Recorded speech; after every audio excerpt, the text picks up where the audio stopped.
حضرت عبداللہ ابن عمر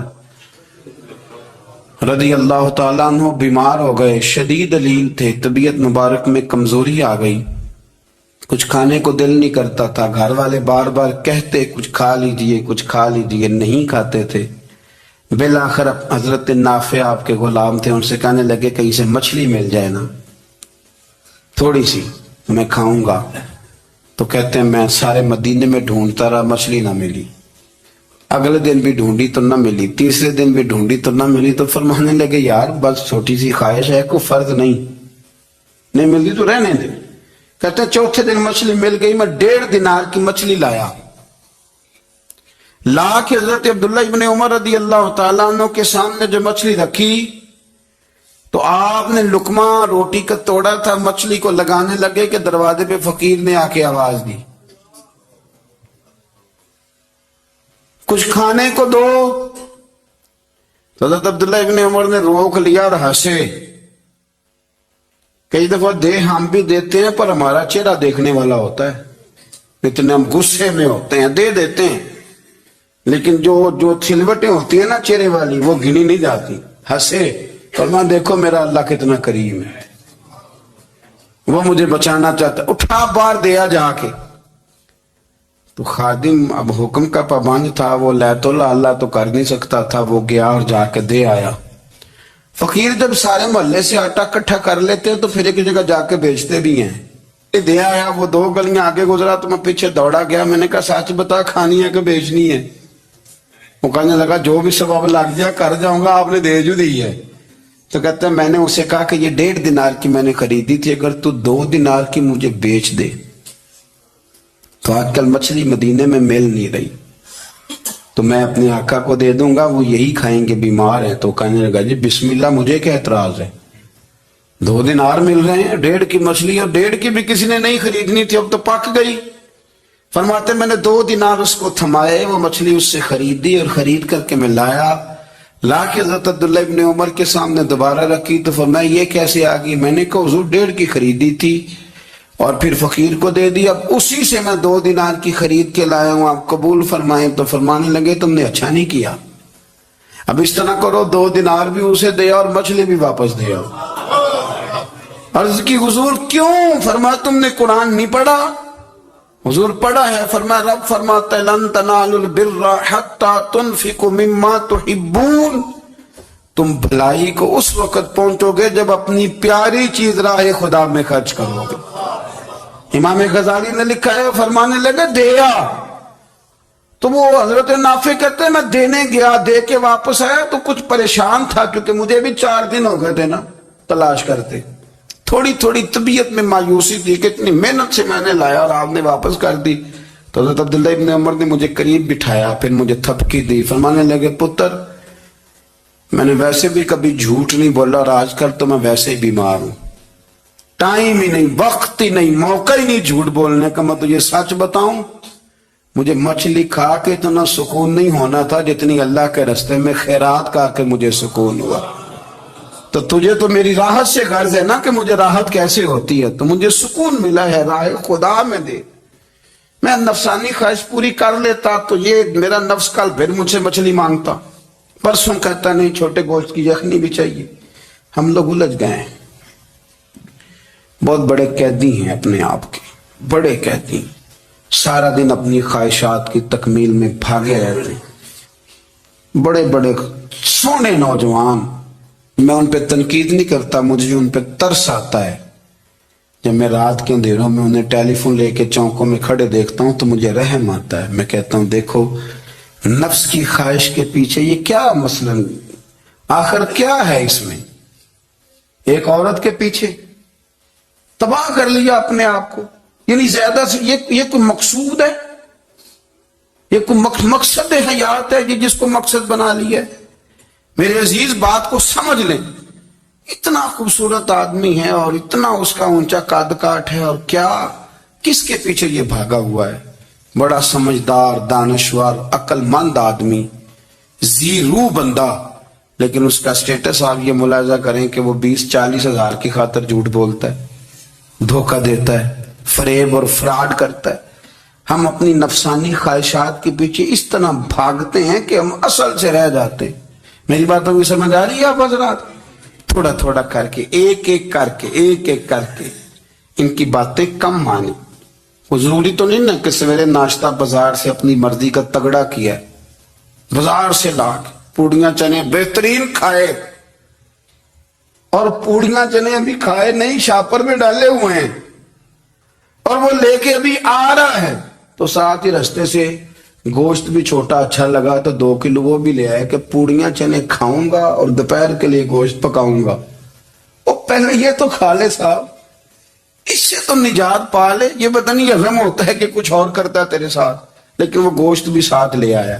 یعنی ٹیبل پہ، ناشتے کے ٹیبل پر بیٹھ کے فیصلہ ہو رہا ہوتا ہے کہ ہم نے کیا کھانا ہے، ہم نے کدھر جانا ہے. سنگیو یاد رکھو، باتوں کو سمجھو اور غور کرو.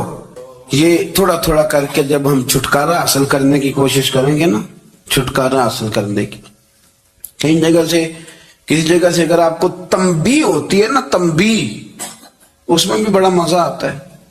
اس میں بھی بڑا، ہمارے ایک بزرگ تھے تو ایک دن نا میں گیا تو کہنے لگے الحمدللہ آج میں بڑے سکون میں ہوں. میں نے کہا جی وہ کیا ہوا؟ کہنے لگے میں اپنے آپ کو بڑا پیر صاحب سمجھنے لگ گیا تھا. تو ایک وابڈا کے کسی آدمی سے کام تھا تو میرے ایک دوست نے مجھے کہا کہ پیر صاحب اس کو ٹیلی فون کر دیں، سنا ہے آپ کا عقیدت مند ہے. میں نے اس بندے کو ٹیلی فون کیا تو کہتا پیر صاحب میں عزت آپ کی بڑی کرتا ہوں پر یہ کام نہیں ہو سکتا. کہتے ہیں جب اس نے مجھے کہا نا تو کچھ بھی نہیں، تو مجھے بڑا مزہ آیا ہے، ورنہ میرا تو نفس پھول گیا تھا. میں تو سمجھتا تھا کہ جو میں کہتا ہوں ویسے ہی ہو جاتا ہے. کہتے اس نے تھوڑا سا نا مجھے لیول میں کیا ہے، مجھے مزہ آیا. یہ لوگ نا اپنے اوپر بوجھ ڈالتے تھے، یہ تھوڑا تھوڑا پیچھے ہٹتے تھے، یہ سمجھتے تھے کہ اس طرح تو ہماری تکمیل رہ جائے گی. صبح سے شام تک اگر اسی نفس کی باتیں مانتے جائیں گے تو خرابی کرے گا. دولت کا نشہ ہے بھائی، دولت کٹھی کرنے والا کسی جگہ سیر نہیں ہوتا. حسن کا نشہ ہے، حسن کا نشہ ہے. حضرت ابو بکر شبلی رحمت اللہ علیہ فرمایا کرتے تھے جو تیری بیٹی کو خوبصورت سمجھ کے اس کے ساتھ نکاح کرنے تھے اسے بیٹی نہ دینا. حضرت جی کیوں؟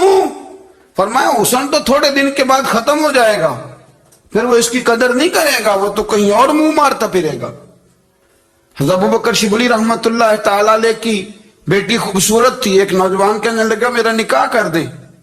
آپ فرمانے لگے پتر تو 1 مہینے کے بعد آنا، کر دوں گا. بڑی موٹی تازی خوبصورت صاحبزادی. تو حضرت نے اسے دوائی کھلائی، اسے پخانے لگ گئے. جو پخانہ کرتی ایک مٹکے میں سنبھال دیتے. تھوڑا وقت گزرا تو وہ ہڈیوں کا پنجر بن گئی. مہینے بھر میں دست اتنے آئے کہ کمزور ہو گئی. تو ابو بکر شبلی 1 مہینے کے بعد نوجوان کو بلایا، فرمایا ادھر آ تیرا نکاح کروں. بچے دکھائی تو وہ کمزور بستر پہ پڑی. فرمایا شادی کر. کہنے لگا اس سے نہیں میں نے کرنی.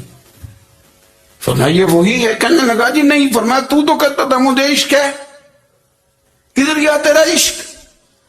کہنے لگا حضرت صاحب آپ کیسی بات کر رہے ہیں؟ فرمایا ادھر آ. پھر وہ مٹکا جس میں گند رکھا تھا وہاں لے گئے. فرمانے لگے تیرا اس کے ساتھ عشق تھا، یہ ہے تیرا عشق. فرمایا اچھا تو میں 4 دن روٹی کھلاؤں گا پھر تندرست ہو جائے گی، لیکن میں دیکھنا چاہتا تھا کہ تو میری بیٹی سے پیار کرتا ہے یا اس کے چہرے پہ آنے والی کچھ وقت کے لیے سرخی سے پیار کرتا ہے، اس لالی سے پیار کرتا ہے جو جوانی کے وقت بچوں اور بچیوں پہ آتی ہے.